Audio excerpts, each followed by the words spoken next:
Hi പ്രിയമുള്ള സുഹൃത്തുക്കളെ, നമ്മുടെ സിദ്ധാർത്ഥ് തന്നെയാണ് സമൂഹ മാധ്യമങ്ങളിലൊക്കെ ഏറെ ചർച്ചാ വിഷയം.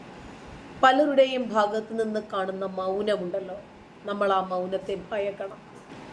നമ്മുടെ നാട്ടിലെ നിയമങ്ങളൊക്കെ അങ്ങനെയാണല്ലോ. ഇരയുടെ മതവും രാഷ്ട്രീയവും, വേട്ടക്കാരന്റെ മതവും രാഷ്ട്രീയവും നോക്കി മാത്രമേ പ്രതികരിക്കാൻ പാടുള്ളൂ. എന്റെ മോനെ പോസ്റ്റ്മോർട്ടം ചെയ്തപ്പോ 3 ദിവസമായി ആഹാരം കഴിച്ചിട്ടില്ല എന്നാണ് റിപ്പോർട്ട് കിട്ടിയത്. കുറച്ച് വെള്ളമെങ്കിലും അവനെ കൊല്ലാൻ നേരം കൊടുത്തുകൂടായിരുന്നോ എന്ന ഒരു പിതാവിന്റെ വാക്കുകളാണ് സമൂഹ മാധ്യമങ്ങളിൽ മനുഷ്യ മനസാക്ഷിയെ പിടിച്ചു കുലുക്കുന്നത്. ഞാൻ അവനെ പഠിപ്പിക്കാനാണ് ഈ പ്രായത്തിലും ഗൾഫിൽ ജോലി ചെയ്യുന്നത് എന്ന് പറയുമ്പോൾ ആ പിതാവിന്റെ കണ്ണുകൾ നിറഞ്ഞൊഴുകുകയാണ്. പോസ്റ്റ്മോർട്ടം റിപ്പോർട്ട് വേണ്ടവർ വന്ന് നോക്ക്, എൻ്റെ കയ്യിലുണ്ട് എന്ന് ആ പിതാവ് പറയുമ്പോൾ നെഞ്ചു പൊട്ടി കരയുന്ന ആ പിതാവിനെ നമുക്ക് മറക്കാനാവില്ല.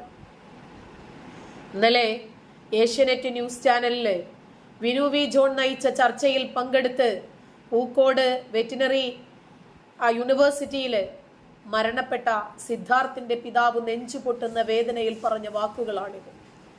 ഈ വാക്കുകൾ ഓരോ മലയാളിയുടെയും നെഞ്ച് തകർക്കുന്നത് തന്നെയാണ്. എല്ലാ മനുഷ്യനും ജീവിക്കുന്നത് മക്കൾക്ക് വേണ്ടിയാണ് ഒരുപാട് അധ്വാനിക്കുന്നത്. ഇന്നലെ ചർച്ചയ്ക്ക് ശേഷം പ്രവാസി ലോകത്തും സിദ്ധാർത്ഥിന്റെ പിതാവിന്റെ വാക്കുകൾ സജീവമായി ചർച്ചയായി. കാരണം ഗൾഫിൽ കഷ്ടപ്പാടുകൾ സഹിച്ച് പണിയെടുക്കുന്ന അനേകായിരം മലയാളികളുടെ ഒരു പ്രതിനിധി മാത്രമാണ് സിദ്ധാർത്ഥിന്റെ പിതാവ് ജയപ്രകാശ്.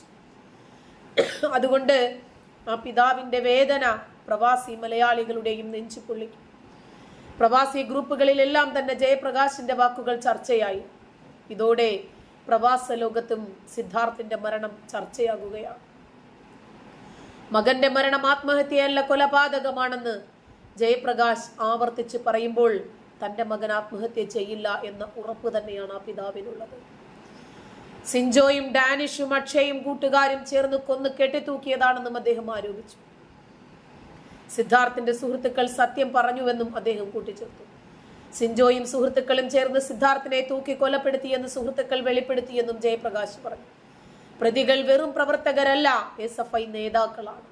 SFIക്കാരായ 12 പ്രതികളെയും പിടികൂടിയിട്ടില്ലെങ്കിൽ സമരം നടത്തുമെന്ന് ജയപ്രകാശ് പറഞ്ഞു. ആരുടെ വീട്ടിൽ സമരം ഇരിക്കണമെന്നറിയാമെന്നും സിദ്ധാർത്ഥിന്റെ അച്ഛൻ ജയപ്രകാശ് ചാനൽ ചർച്ചയ്ക്കിടയിൽ പറഞ്ഞു. ലോകത്തിന്റെ ഏതു കോണിൽ ഇനി അവർ സമരം ചെയ്താലും അവരുടെ മകൻ ഇനിയും തിരിച്ചു വരില്ല. അവർക്ക് നഷ്ടം. പ്രതീക്ഷയോടെ മക്കളെ വളർത്തുന്ന ഏതു മാതാപിതാക്കളും അനുഭവിക്കുന്ന പ്രയാസം തന്നെയാണ് മക്കളുടെ വേർപാട്. ഇത് ഒരു മാതാപിതാക്കൾക്കും താങ്ങാനാവില്ല. അഭിമന്യുവിന്റെ അമ്മ കരഞ്ഞത് നമ്മൾ കണ്ടു. ഞാൻ പെറ്റ മകനെ എന്ന് പറഞ്ഞവർ കേരളത്തിന്റെ അല്ല, ഈ ലോകത്തിന്റെ തന്നെ നെഞ്ചു പിളർക്കുന്ന രൂപത്തിലായിരുന്നു അവരുടെ ആ കരച്ചിൽ. സിദ്ധാർത്ഥൻ നേരിട്ടത് സമാനതകളില്ലാത്ത പ്രാകൃതമായ ആൾക്കൂട്ട വിചാരണയാണ് എന്ന് വ്യക്തമാക്കുന്നതാണ് പോസ്റ്റ്മോർട്ടം റിപ്പോർട്ട്. സിദ്ധാർത്ഥനെ നിലത്തിട്ട് നെഞ്ചിലും വയറ്റിലും ഒക്കെ ചവിട്ടിയതിന്റെയും കഴുത്തിലെന്തോ വസ്തു കൊണ്ട് മുറുക്കിയതിന്റെയും തെളിവുകളാണ് പോസ്റ്റ്മോർട്ടം റിപ്പോർട്ടിലുള്ളത്. കഴുത്തിൽ തൂങ്ങി മരിച്ചതിന്റെ അടയാളത്തിന് പുറമെ 2 ദിവസം പഴക്കമുള്ള മുറിവ് വേറെയുമുണ്ട്.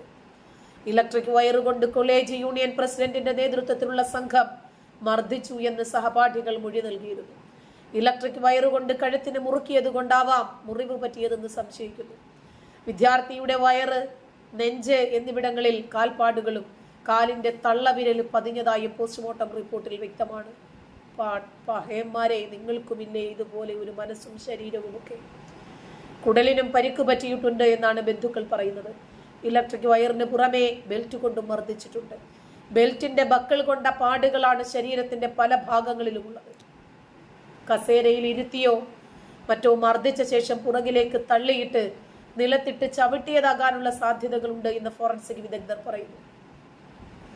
കവിളിന്റെ 2 ഭാഗത്തും പിടിച്ചതിന്റെ പാടുകളുണ്ട്. തലയുടെ പുറകു ഭാഗത്തും ചുമലിലും വലിയ രൂപത്തിൽ പരിക്കേറ്റിട്ടുണ്ട്. തലയുടെ പുറകിലാണ് സാരമായ പരിക്കുള്ളത്. തള്ളിയപ്പോൾ നിലത്ത് വീണ് പറ്റിയതാകാം എന്ന് കരുതുന്നു. ചെറുപ്പമായതുകൊണ്ടാണ്, അല്ലെങ്കിൽ ചവിട്ടേറ്റ് വാരിയെല്ല് തകർന്നു പോകുമായിരുന്നു എന്നാണ് ഫോറൻസിക് വിദഗ്ധർ പറയുന്നത്. എങ്ങനെ മാതാപിതാക്കൾ സഹിക്കും? അത് തന്നെ ജീവൻ നഷ്ടമാകുന്നതിന് കാരണമാകുമായിരുന്നു എന്നാണ് ഫോറൻസിക് വിദഗ്ധർ മാതാപിതാക്കളെ വിളിച്ചിരുത്തി കൺവിൻസ് ചെയ്യുന്നത്. അതേസമയം റാഗിങ്ങിൽ ഉണ്ടായ 6 വിദ്യാർത്ഥികളെ കൂടി സസ്പെൻഡ് ചെയ്തു. 12 വിദ്യാർത്ഥികളെ കഴിഞ്ഞ മാസം 22-ാം തീയതി സസ്പെൻഡ് ചെയ്തിട്ടുണ്ടായിരുന്നു. ഇതോടെ പ്രതി ചേർത്ത 18 പേരെയും സസ്പെൻഡ് ചെയ്തു. Bill Gates, Joshua, Abhishek S college യൂണിയന്റെ സെക്രട്ടറിയാണ്. ആകാശ് ഡി, അതുപോലെ ഡോൺസ് ഡായി, രഹൻ ബിനോയി, ശ്രീഹരി എന്നിവരെയാണ് അവസാനം സസ്പെൻഡ് ചെയ്തത്. ഇന്നലെ പോലീസിൽ കീഴടങ്ങിയ SFI നേതാക്കളുടെ അറസ്റ്റ് ഇന്ന് രേഖപ്പെടുത്തും. എന്തടിസ്ഥാനത്തിൽ അവർ കീഴടങ്ങി? രക്ഷപ്പെടുത്തുമെന്ന് അവർക്ക് ഉറപ്പുണ്ടല്ലേ? College union president K Arun, unit secretary Amali Hisan എന്നിവരാണ് ഇന്നലെ രാത്രി കൽപ്പറ്റ DYSP ഓഫീസിൽ കീഴടങ്ങിയത്. ഇന്നലെ രാത്രി ഒരാളെ പോലീസ് കസ്റ്റഡിയിൽ എടുത്തിട്ടുമുണ്ട്. ഇയാളുടെ അറസ്റ്റും ഇന്നുണ്ടാകും. ഇതോടെ പ്രതിപട്ടികയിൽ ഉൾപ്പെട്ട 10 പേർ പോലീസ് പിടിയിലായി. ഒളിവിലുള്ള 6 പേർക്കായി തെരച്ചിൽ തുടരുകയാണ്. പ്രതികൾക്കെതിരെ മർദ്ദനം, തടഞ്ഞുവയ്ക്കൽ, ആയുധം ഉപയോഗിക്കൽ, ആത്മഹത്യാ പ്രേരണ എന്നീ കുറ്റങ്ങളാണ് ചുമത്തിയിരിക്കുന്നത്. കേസിലെ പ്രതികൾക്കെതിരെ രാഷ്ട്രീയം നോക്കാതെ പോലീസ് നടപടിയെടുക്കുമെന്ന് ചാൻസലറായ മന്ത്രി ജെ ചിഞ്ചുറാണി പ്രതികരിച്ചിട്ടുണ്ട്. സർവകലാശാല ക്യാമ്പസിൽ CCTV ക്യാമറകൾ വയ്ക്കാൻ നിർദ്ദേശം നൽകി. കോളേജ് അടക്കമുള്ള ആളുകൾക്ക് ഒരുപാട് ആളുകൾക്ക് ഇതിനകത്ത് പങ്കുണ്ട്. കർശനമായ നടപടി ഉണ്ടാകുമെന്നും അറിയിച്ചിട്ടുണ്ട്. സിദ്ധാർത്ഥിന്റെ മരണം കുടുംബത്തെ സമയത്ത് അറിയിക്കുന്നതിൽ കോളേജ് ഡീന് വീഴ്ച പറ്റിയിട്ടുണ്ട്. മറ്റ് പരാതികളൊന്നും തന്നെ ഡീനിനെതിരെ ഉണ്ടായിട്ടില്ല. വിദ്യാർത്ഥിയെ ആശുപത്രിയിൽ എത്തിച്ചതും തുടർ നടപടികൾ ചെയ്തതും ഡീൻ തന്നെയായിരുന്നു എന്നാണ് ചിഞ്ചുറാണി വിശദീകരിച്ചത്. പൂക്കോട് വെറ്റിനറി സർവകലാശാലയിലെ 2ാം വർഷ BVSC വിദ്യാർത്ഥി JS സിദ്ധാർത്ഥിന്റെ ആത്മഹത്യയിൽ സീനിയർ വിദ്യാർത്ഥികൾക്കെതിരെ ഗുരുതരമായ ആരോപണങ്ങളാണ് ഉയർന്നു വരുന്നത്. മകനെ മരണത്തിലേക്ക് നയിച്ചത് സീനിയർ വിദ്യാർത്ഥികളുടെ ക്രൂരമായ പീഡനങ്ങളായിരുന്നു എന്നാണ് ആക്ഷേപം. മകൻ ആത്മഹത്യ ചെയ്തതല്ല, കൊലപ്പെടുത്തിയതാണ് എന്ന് ബന്ധുക്കൾ ആരോപിക്കുന്നു. ഞാൻ അങ്ങോട്ട് വരുന്നമ്മേ, ആറ്റുകാൽ പൊങ്കാലയ്ക്ക് ഇത്തവണ അമ്മയെ ഞാൻ കൊണ്ടുപോകാം. ഇതായിരുന്നു വയനാട്ടിൽ നിന്നുള്ള സിദ്ധാർത്ഥിന്റെ അവസാനത്തെ വാക്കുകൾ. 1.5 മണിക്കൂർ കഴിഞ്ഞൊരു സീനിയർ വിദ്യാർത്ഥി വിളിച്ച് അവൻ പോയി എന്ന് പറയുന്നു. ഇങ്ങനെ മാതാപിതാക്കൾ അത് അക്സെപ്റ്റ് ചെയ്യും?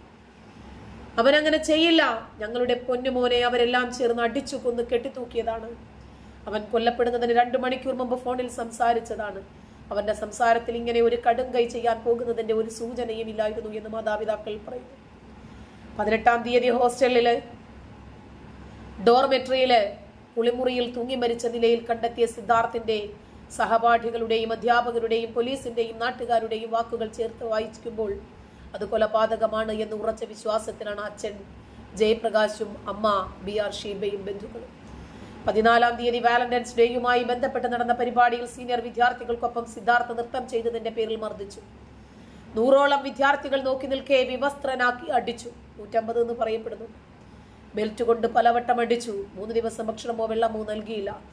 സിദ്ധാർത്ഥിന്റെ അമ്മ പറഞ്ഞു, SFI പ്രവർത്തകർക്കെതിരെയാണ് ആരോപണം ശക്തമാക്കിയിരിക്കുന്നത്. അക്രമികൾക്ക് പാർട്ടിയുടെ സംരക്ഷണം ഉണ്ടെന്നും ഇവർ രക്ഷപ്പെടാൻ സാധ്യതയുള്ളതുകൊണ്ട് അറസ്റ്റ് എത്രയും വേഗം വേണമെന്നും ആവശ്യപ്പെട്ട് രക്ഷിതാക്കൾ ഗവർണർ ആരിഫ് മുഹമ്മദ് ഖാനെയാണ് കണ്ട നിവേദനം നൽകിയത്. ഇക്കഴിഞ്ഞ 18-ാം തീയതിയാണ് സിദ്ധാർത്ഥിനെ മരിച്ച നിലയിൽ കണ്ടെത്തിയത്. മരിക്കുന്നതിന് മുമ്പ് സിദ്ധാർത്ഥിന് ക്രൂരമായ മർദ്ദനമേൽക്കേണ്ടി വന്നിട്ടുണ്ട് എന്ന് പോസ്റ്റ്മോർട്ടം റിപ്പോർട്ടിൽ വ്യക്തമാണ്. സംഭവത്തിൽ 12 വിദ്യാർത്ഥികളെ കോളേജിൽ നിന്ന് സസ്പെൻഡ് ചെയ്തിരുന്നു. പ്രണയ നൈരാശ്യം മൂലമാണ് സിദ്ധാർത്ഥ് ആത്മഹത്യ ചെയ്തത് എന്നാണ് കോളേജിൽ നിന്നും രക്ഷിതാക്കളെ അറിയിച്ചത്. സിദ്ധാർത്ഥിനെ 20-ലധികം ആളുകൾ മർദ്ദിച്ചിട്ടുണ്ട് എന്നാണ് വിവരം. ബെൽറ്റ്, കേബിൾ വയർ എന്നിവ കൊണ്ട് മർദ്ദിച്ചതിന്റെ പാടുകൾ സിദ്ധാർത്ഥിന്റെ ശരീരത്തിലുണ്ടായിരുന്നു. പുറത്തും കയ്യിലും നെഞ്ചിലും താടിയിലും കാലിലും എല്ലാം മർദ്ദനത്തിന്റെ പാടുകളുണ്ട്. സിദ്ധാർത്ഥിന്റെ ദേഹത്തെ പാടുകൾ പോസ്റ്റ്മോർട്ടം റിപ്പോർട്ടുകളിലും പരാമർശിച്ചിട്ടുണ്ട്.